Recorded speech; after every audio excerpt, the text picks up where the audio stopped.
Salam ilmu tanpa batas bersama Abu Yahziat. Assalamualaikum warahmatullahi wabarakatuh. Kita lanjutkan kisah sejarah Nabi sejarah Islam tentang dinasti Ayyubiyah dan dinasti Mamalik. Silahkan Abu ya. Baik teman-teman ya, kita melanjutkan sejarah peradaban Islam seperti semalam kita mengupas ataupun membahas sejarah Islam dinasti Ayyubiyah sampai akhirnya dari Khalifah Ayyubiyah itu dikudeta oleh eh, sekelompok orang dari budak ya atau Mamluk yang akhirnya nanti mengantarkan mereka itu terhadap penguasa dinasti Ayyubiyah dan membentuk sebuah kekuasaan yang diberi nama dengan dinasti Mamalik atau Mamluk ya di Mesir ini.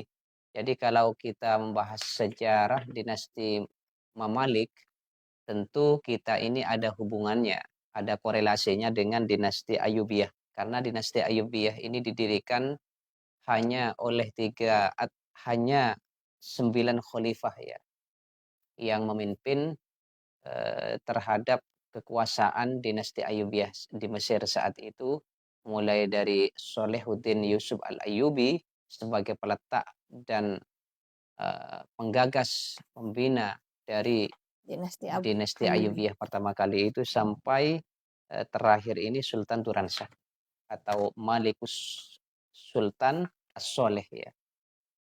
Ada disebut dengan apa namanya khalifah terakhir dinasti Ayyubiyah.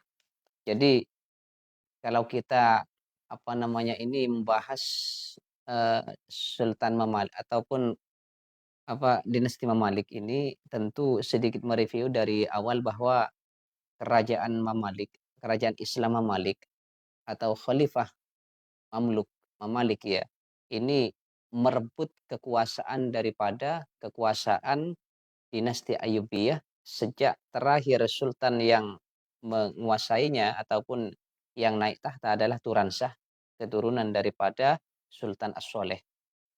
Sultan As-Soleh sultan dari dinasti Ayyubiyah, kemudian dia menunjuk putranya yaitu Turanshah atau Sultan Turanshah. Maka saat itu Sultan Turanshah ini berbeda dengan sultan-sultan sebelumnya. Kalau sultan sebelumnya ini lebih berpihak kepada orang-orang Mamluk dari golongan Mamluk Bahri. Di sini ini ada saingan antara Mamluk Bahri atau Mamalik Bahri dengan Mamalik Burji.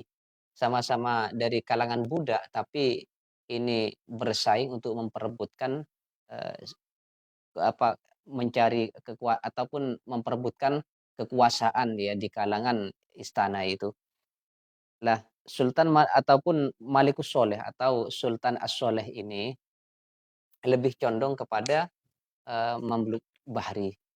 Berbeda dengan Turanshah begitu Bahri, ini. Bahri bukan laut. Iya laut, karena memang para budak-budak itu ya, para budak ini dilatih di lautan untuk menjadi militer, angkatan laut ya. Karena ini dipersiapkan waktu zamannya dinasti Ayyubiyah memang banyak merekrut dari golongan budak yang ditahan saat itu. Budak-budak yang ditahan dikalahkan oleh dinasti Ayyubiyah, kemudian ya mereka itu diajari teknik berperang, juga banyak di situ atau budak yang pandai menulis, pandai membaca, pandai di berbagai ilmu pengetahuan itu kemudian dimanfaatkan dan paling banyak dimanfaatkan oleh dinasti Ayyubiyah itu di bidang militer. Jadi sebagian besar hampir 90% kekuatan militer yang ada pada dinasti Ayyubiyah ini diisi oleh kalangan budak atau disebut dengan Mamalik. Lah, raja-raja sebelumnya itu memang banyak mengangkat dari golongan Mamalik Bahri sampai akhirnya raja ataupun khalifah Malikus Soleh atau raja Malikus Soleh ya, raja As-Soleh. Lah, begitu Malikus Soleh ini meninggal digantikan oleh putranya Turanshah. Turanshah ini tidak seperti para khalifah-khalifah sebelumnya, yaitu di mana Turan Shah tersebut atau Sultan Turan Shah tidak senang terhadap Mamalik Bahri, tidak senang karena dianggapnya Mamalik Bahri itu telah banyak memainkan peranan pemerintahan dan akan menjadi ancaman besar terhadap Turan Shah. kekuasaan ya dinasti Ayyubiyah Mamalik Bahri ini, sehingga mereka dari kalangan Mamalik Bahri ini tidak mendapat perhatian yang lebih seperti pada masa khalifah-khalifah sebelumnya. Dan Turan Shah sendiri membentuk tim khusus militer ya yang terdiri dari orang-orang kepercayaannya Turan Shah ini. Lah sehingga dengan sikap yang seperti ini, sikap khalifah seperti ini memicu terhadap pemberontakan. Orang-orang dari Mamalik Bahri tidak senang terhadap sikap sang khalifah yang menomorduakan ya. Kalau dulu ini dinomorsatukan, sekarang menomorduakan. Karena ini lebih condong kepada suku Kurdi. Memang dari dinasti Ayyubiyah itu dari kalangan suku Kurdi awalnya. Dinasti Ayyubiyah, Shalihuddin Yusuf al-Ayyubi dari suku Kurdi. Sehingga ini ingin mengembalikan kepada suku Kurdi. Suku Kurdi. Itu suku Kurdi, suku di bagian utara Irak. Hai Bunda Grifniki, selamat malam Bunda. Di Selamat bagian malam juga. utara Irak ya. Terima kasih sudah patroli ke sini. Jadi Sultan Turan Shah ini tidak seperti sultan-sultan sebelumnya, di mana sultan sebelumnya ini lebih mengedepankan kekuatan militer itu dari kalangan Mamalik Bahri. Sehingga hal itu membuat tidak senang dari kalangan Mamalik Bahri terhadap sikap sang khalifah. Dan akhirnya dengan pimpinan Baibars dengan Izzuddin Aibak atau disebut dengan Aibak, Izzuddin Aibak ya dari Mamalik Bahri ini membuat persekongkolan ataupun mengkudeta ya. Mengkudeta pemerintahan Shah, yaitu Sultan Turan Shah, sultan terakhir dari dinasti Ayyubiyah, sehingga sultan tersebut akhirnya terbunuh. Atau terbunuh, bukan dibunuh. dilengsarkan. Ya dikudeta, ditawan, kemudian akhirnya ini digantung ya. Digantung Bisa ya? di depan Itu kan raja begitu Iya. ya. Terus Raja. kenapa kok bisa digantung? Ya digantung karena kalah secara kekuasaan. Ini banyak juga kalau kita melihat sejarah, membaca sejarah dinasti sebelumnya, dinasti di Baghdad yang pernah kita bahas panjang lebar itu Bani Abbas banyak, tapi tidak sebanyak kudeta ataupun pembunuhan perebutan kekuasaan pada masa dinasti Bani Abbas saat itu. Ini memang puncaknya dinasti Bani Abbas, perebutan kekuasaan itu. Kalau sultan ataupun khalifah dinasti Bani Umayyah II memang ada dari para khalifah-khalifah yang memimpin itu perebutan kekuasaan, tapi tidak sehebat ataupun tidak separah sewaktu zamannya dinasti Bani Abbas. Bani Abbas itu sampai adiknya menggalang kekuatan dengan pihak luar musuh, menggulingkan saudaranya, kemudian anak membunuh ayahnya dengan menjalin kekuatan, ya minta kekuatan pihak Kristen, itu banyak di situ juga. Lah ini ini dinasti Ayyubiyah ini lebih relatif aman dari sisi perebutan kekuasaan dibandingkan dengan hanya dikudeta sama dikudeta oleh orang-orang kepercayaannya sendiri. Iya. Dikudeta oleh orang-orang Ada Bang kepercayaannya Willy, sendiri. Assalamualaikum. Waalaikumsalam. Pak Ustadz dan Kak Latif. Terima kasih sudah patroli ke sini. Jadi Izzuddin Aibak dengan dengan Baibars ini ya merupakan dua tokoh yang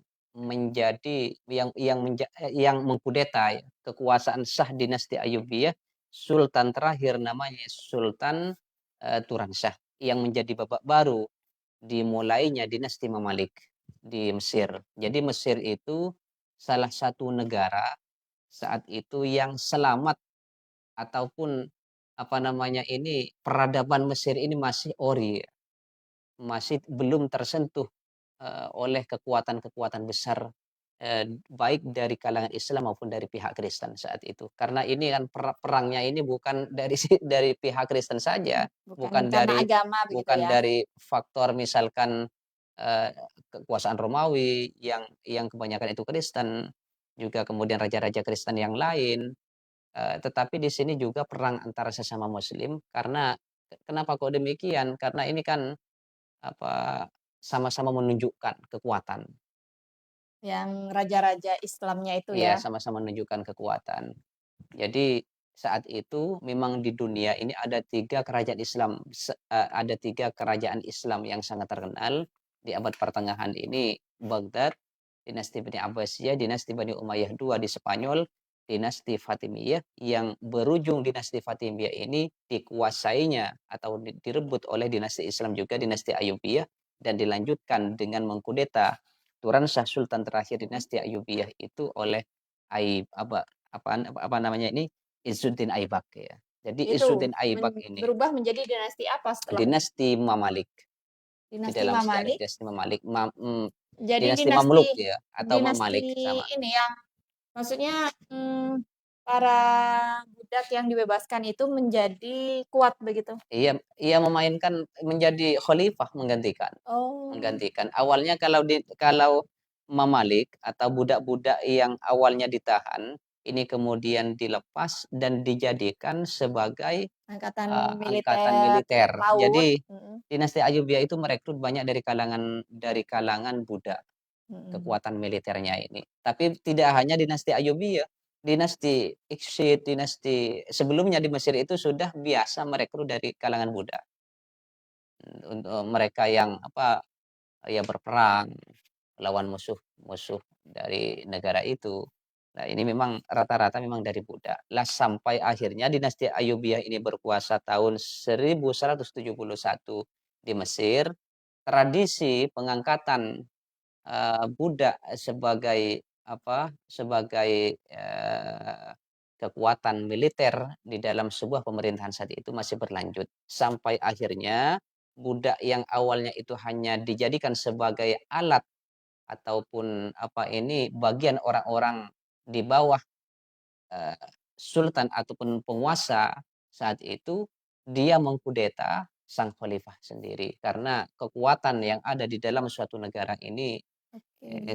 dipenuhi oleh orang, eee, Mamalik ataupun budak ini.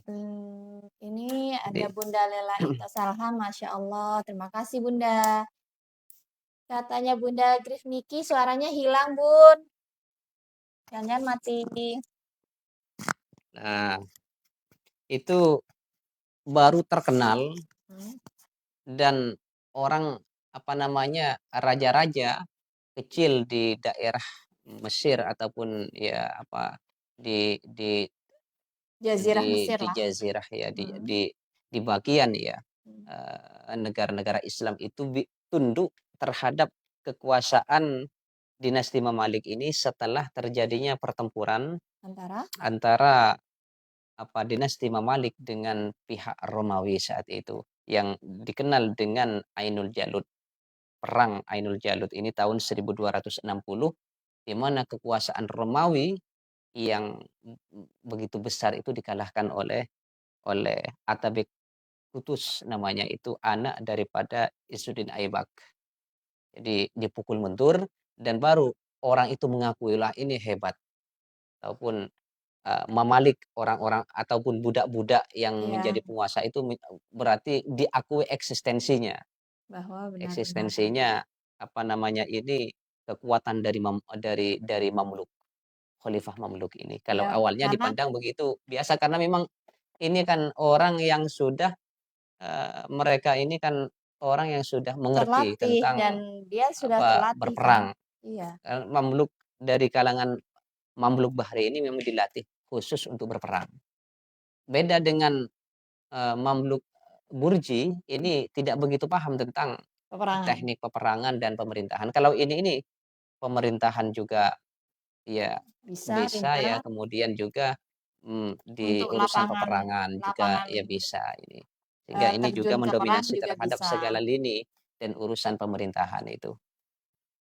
Lah, Mmm, kemudian apa saja yang akhirnya nanti ya pada masa Mamluk ini Mesir terselamatkan, peradabannya dari serangan orang-orang yang ingin merebut kekuasaan Islam ataupun daerah-daerah wilayah yang dikuasai orang Islam, saat itu. Setelah Baghdad hancur tahun 1258, mhm, maka Islam itu ada di bawah masuk ke dalam masa disintegrasi, perpecahan, lepasnya kelompok ataupun wilayah-wilayah Islam dan melepaskan diri melepaskan heeh, diri dari kekuasaan pusat. Karena memang kekuasaan pusat sang khalifah dinasti Bani Abbas terakhir itu sudah kehilangan kewibawaan, juga tidak memiliki pengaruh mengontrol terhadap wilayah-wilayah yang kecil ada yang di di dalam bawah, kekuasaan itu. Jadi kekuasaan Bani Abbas terakhir itu hanya ada di dalam, mmm, katakanlah di dalam satu provinsi saja yang awalnya sangat luar biasa sekali besarnya, lepas satu persatu ada yang mendeklarasikan sebagai sebuah negara, sebagai negara kecil ya Islam, juga ada yang bergabung dengan kekuatan negara yang sudah terbangun sebelumnya ini.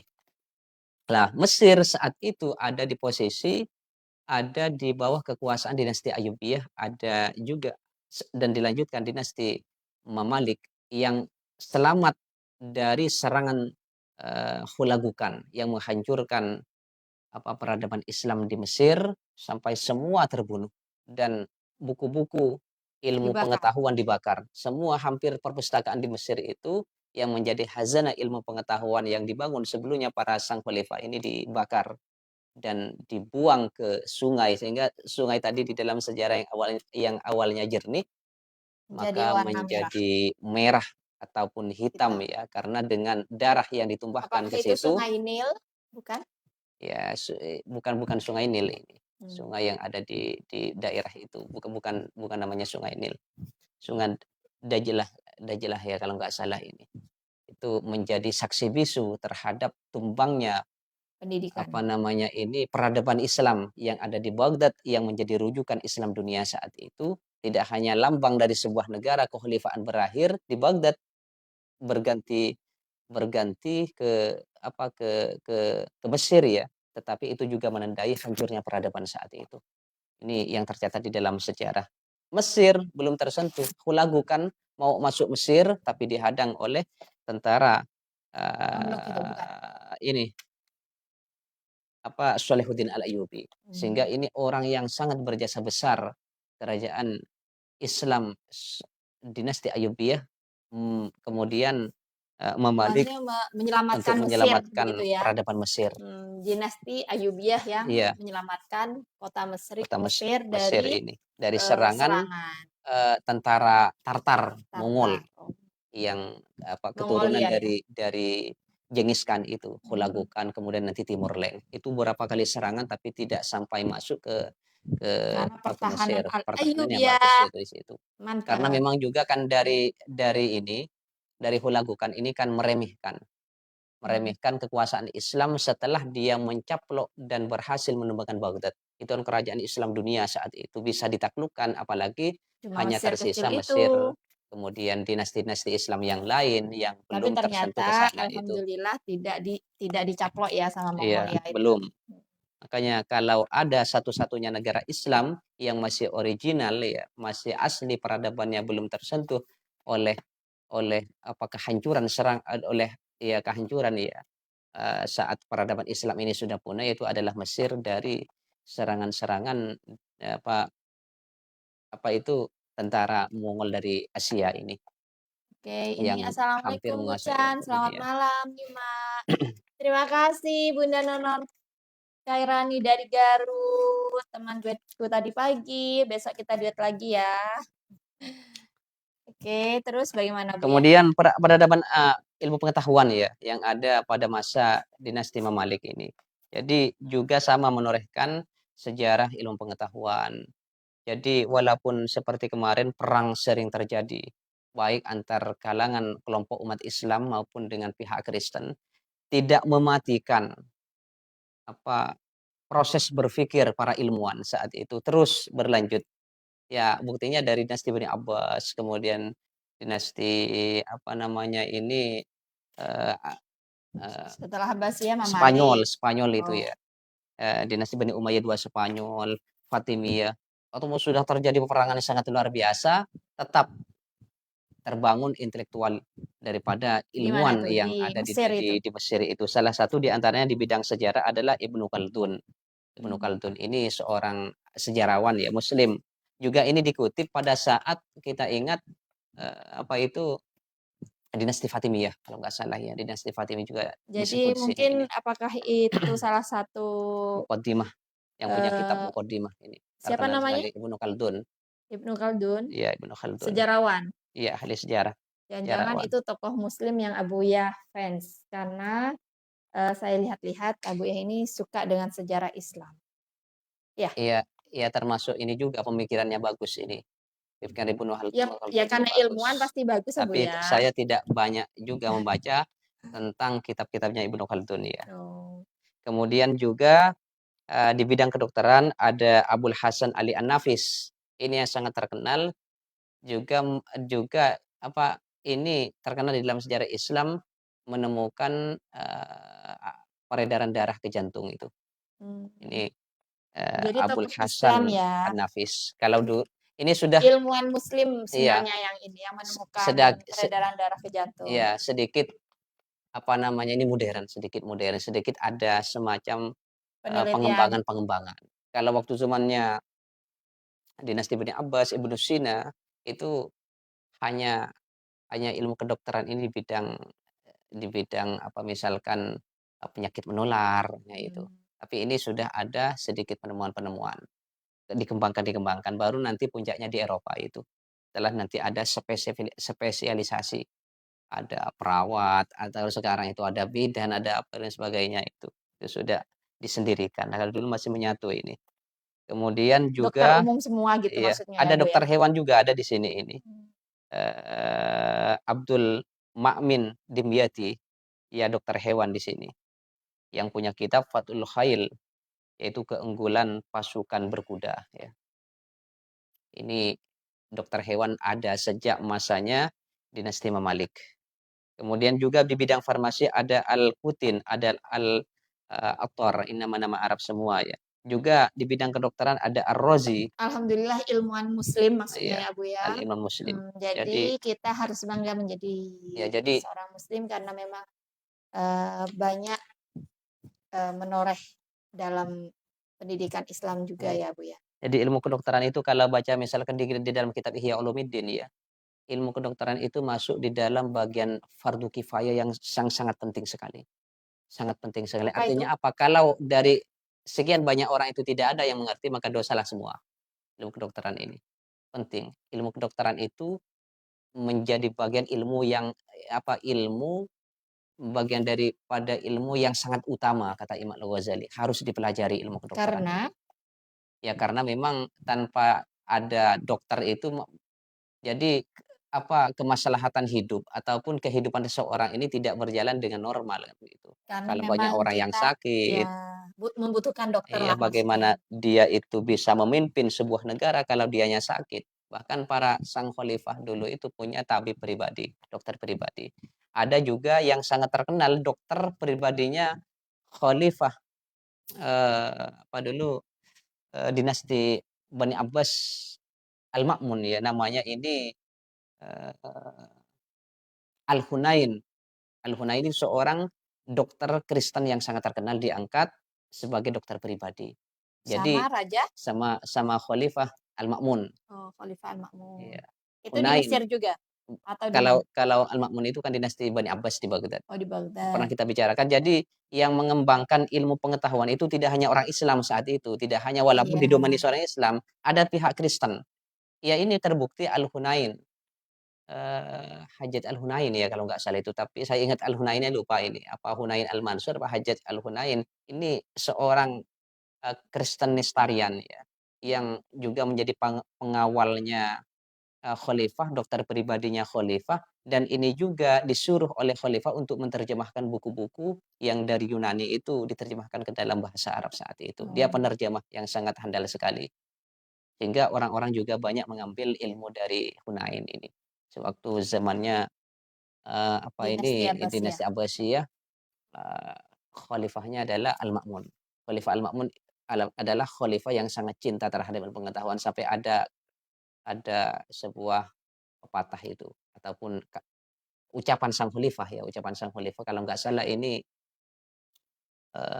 tulislah sesuatu yang kau tulislah sesuatu yang paling baik menurut kalian itu. Apa yang paling baik tulislah dan hafalkan sesuatu yang baik untuk kalian dan kemudian diskusikan dari hafalan itu. Ini kata-kata sang khalifah ini. Ini sangat terkenal sekali dan dimunculkan di dalam Berbahasa. apa ya peribahasa sampai sekarang ini.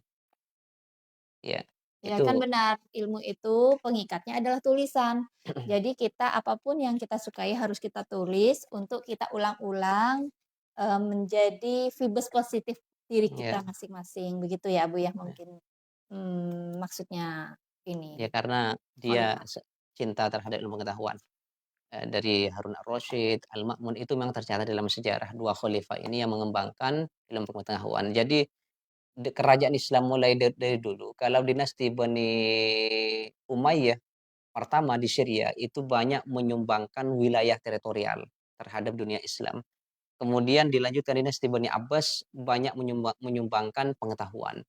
Kemudian dinasti Bani Umayyah II mengembangkan ilmu pengetahuan, dinasti Fatimah mengembangkan ilmu pengetahuan, dinasti Ayyubiyah mengembangkan pengetahuan, kemudian dinasti Mamalik mengembangkan pengetahuan, nanti puncaknya pada dinasti ataupun Turki Utsmani yang paling lama, paling besar dan bersentuhan peran atau apa namanya ini masuk ke dalam abad-abad terakhir tahun abad ke-17, 18 sampai 1400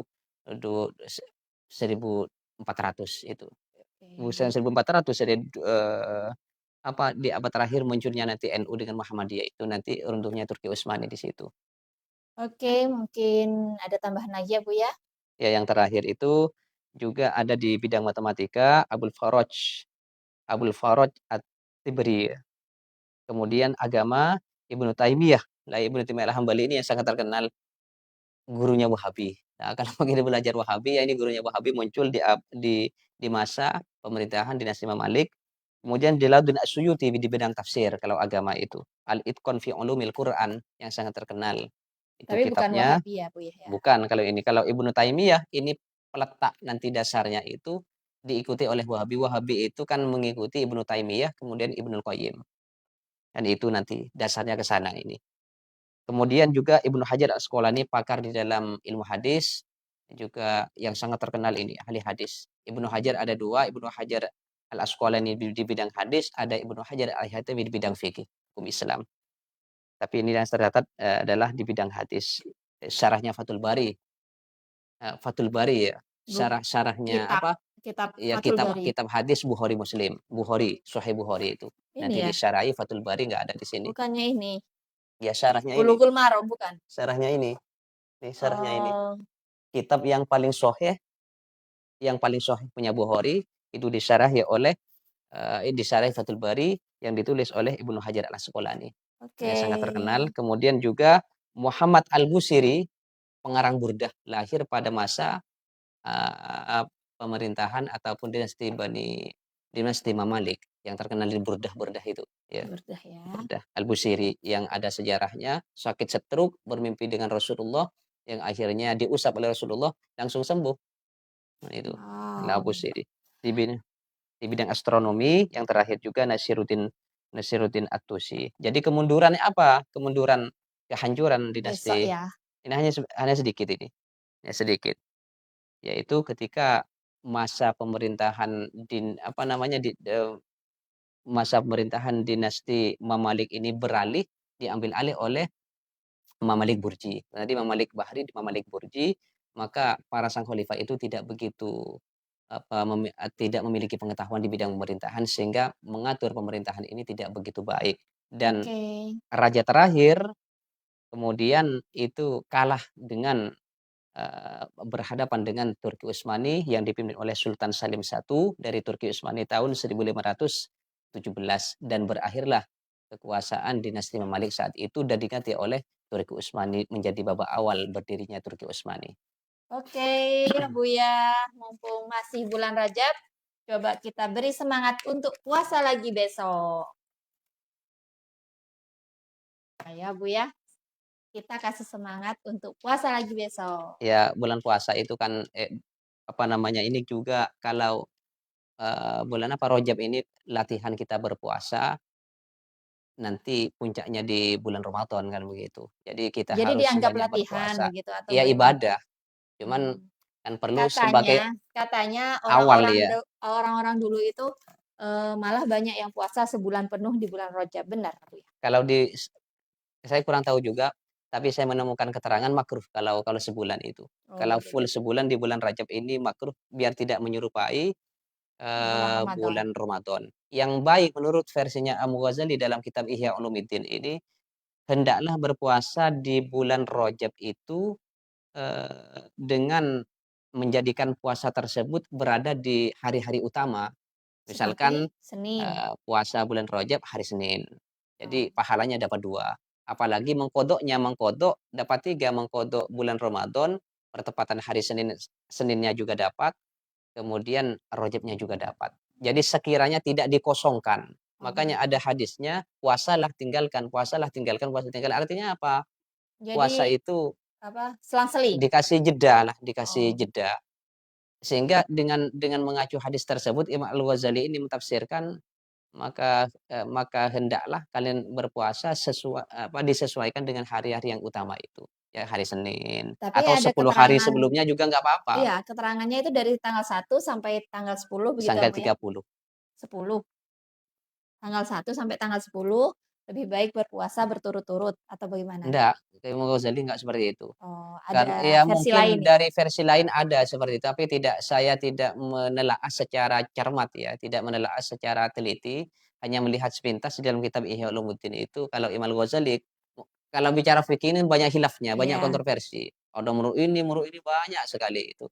Imam Al-Ghazali dalam kitab Ihya Ulumuddin itu hendaklah berpuasa ditempatkan di hari-hari Yang baik yang untuk puasa. baik untuk keutamaan Kemis atau hari Senin atau dikodok di hari-hari itu. Tapi kalau kodoknya ini numpuk sampai sebulan, ya juga harus meskipun nggak tepat di hari-hari utama itu, ya nggak apa-apa. Maksudnya besoknya lagi atau ngambil 10 hari, nanti di bulan berikutnya juga seperti itu, Bunda Asih sesuaikan. Susanto, waalaikumsalam Kiblu Sulu. Terima kasih sudah hadir. Baik, itu sekilas untuk penyemangat puasa Rojab kita. Terima kasih Abu ya atas ilmunya, ilmu tanpa batas. Assalamualaikum warahmatullahi wabarakatuh. Waalaikumsalam warahmatullahi wabarakatuh.